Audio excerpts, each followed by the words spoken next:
13 फरवरी से दिल्ली आंदोलन 2 चल रहा है। इस आंदोलन को लिए कुचलने के लिए जिस तरह से नेशनल हाईवे पे दीवारें निकाली गई और ये आंदोलन अभी भाजपा सरकार के लिए, मोदी सरकार के लिए बड़ी सिरदर्दी बना हुआ है। और मोदी सरकार को लगता है कि अगर हरियाणा में डैमेज से बचना है तो किसान लीडरों को डरा धमका लिया जाए और उसी लड़ी के तहत किसान लीडरों के घरों के ऊपर छापेमारी हुई है।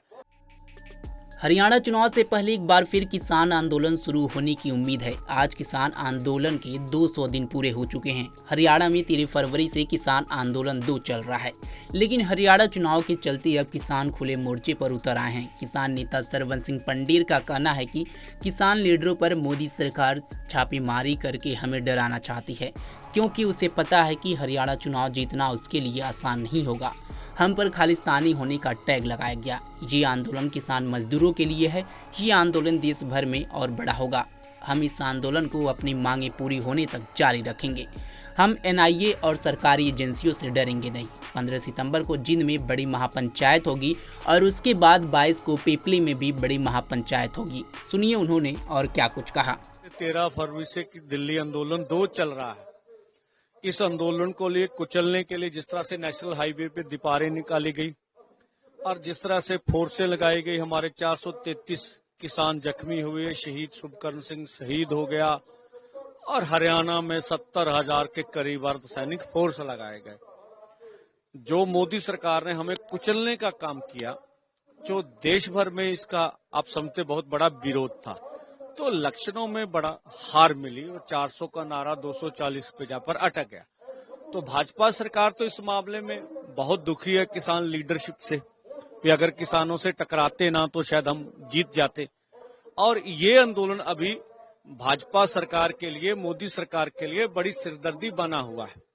अब अन्य राज्यों में भी इलेक्शन आ रहे हैं, तो मोदी सरकार जिस तरह से केंद्रीय एजेंसियों का दुरुपयोग करती रही है, तो उन्होंने पहले आंदोलन में भी केंद्रीय एजेंसियां इस्तेमाल की थी किसान लीडरों के खिलाफ। इस बार भी आज सुबह क्रांतिकारी यूनियन की मुख्य लीडर मैडम सुखविंदर कौर, उनके घर के ऊपर एनआईए का छापा डाला और उनके पति, उनका बच्चा, उनकी बहू, उनकी 90 साल की माता घर में थी।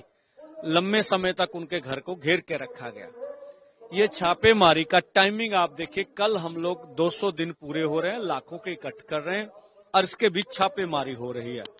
और मोदी सरकार को लगता है कि अगर हरियाणा में डैमेज से बचना है तो किसान लीडरों को डरा धमका लिया जाए और उसी लड़ी के तहत किसान लीडरों के घरों के ऊपर छापेमारी हुई है।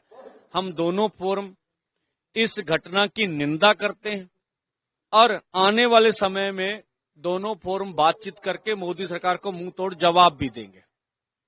पहले उन्होंने हमारे ऊपर खालिस्तानी होने का टैग लगाया, अब इस छापेमारी के बाद अन्य बातें भी हमारे खिलाफ की जाएंगी, जिस तरह की संभावना से इनकार नहीं किया जा सकता।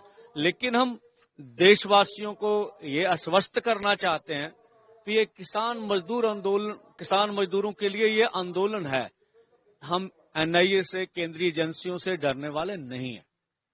अब देश भर में आंदोलन बड़ा हो रहा है, उसके डर भी है और हम तब तक मोर्चा जारी रखेंगे जब तक किसानों की पूरी सूरी मांगे मान नहीं ली जाती।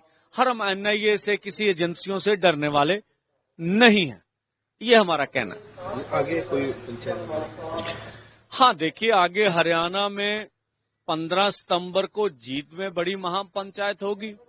इसके अलावा 22 को पिपली में बड़ी महापंचायत होगी। पूरे हरियाणा के लोगों के समक्ष हम जो कुछ किसानों के साथ हुआ, अब हरियाणा को याद करवाएंगे। जब हरियाणा के लोग बॉर्डर पर आते थे तो उन्हें कहा जाता था आपका पासपोर्ट कैंसिल कर दिया जाएगा, आपकी जमीन का इंतकाल है उसमें रेड लाइन डाल दी जाएगी, आपके सर्टिफिकेट जो है वो आपको रोक दिए जाएंगे, नौकरी नहीं करने देंगे। किसान लीडर के घरों में नोटिस लगाए गए, पैरामिलिट्री फोर्स ने उनके घरों में जाके कहा आपकी घरवाली उठा के लेके जाएंगे। तो ये सभी बातें और जो किसान आंदोलन के ऊपर जुल्म हुआ और जो किसानों की मांगे, इन सब के लिए वो सब लोगों के बीच अपनी बात लेकर जाएंगे। एक बयान बड़ी चर्चाओं में किसानों के लिए, हाँ, कंगना रनौत जी अपने जो बयान, इस तरह के बयानों के लिए बड़ी विख्यात हैं। कंगना रनौत नहीं, भाजपा के पास 20-30 लोग हैं इस तरह के बयानबाजी के लिए स्पेशल रखे गए।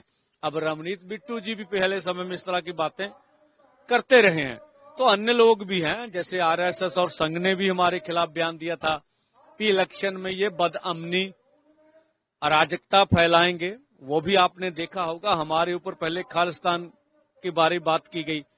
तो कंगना रनौत के बयानों में कोई दम नहीं है। वो या तो झूठी पब्लिसिटी के लिए या विख्यात होने के लिए, उनकी फिल्म नहीं चल रही उनको चलवाने के लिए, या सारे मुद्दे को डीरेल करने के लिए। तो भाजपा ने ही उनसे बयान दिया, जो हमें लगता है राजनीतिक बयान है उनका। अब जब भाजपा को लगा कि इस बयान से उनका बहुत बड़ा डैमेज हो गया, हरियाणा की इलेक्शन है, अन्य सूबों में इलेक्शन, तो उस बयान से किनारा कर लेगा। हम तब से मांग कर रहे हैं कि अगर वो एमपी है भाजपा की, तो उनके खिलाफ पार्टी की जाब्ता कार्रवाई होनी चाहिए। अगर वो जाब्ता कार्रवाई नहीं करते, पहला एयरपोर्ट के कांड के बाद उनका बयान आ गया, ये दूसरा बयान आ गया, अगर तीसरा बयान आ जाए तो हम क्या मानेंगे भी वो भाजपा का ऑफिशियल बयान है। अगर भाजपा इस तरह के लोगों के ऊपर कड़ी कार्रवाई करे तो शायद कोई इस तरह का आगे का बयान ना दे सके। इस खबर पर आपकी क्या राय है कमेंट बॉक्स में जरूर बताएं। तमाम खबरों के लिए जुड़े रहें हमारे साथ और देखते रहें punjabkesari.com। धन्यवाद।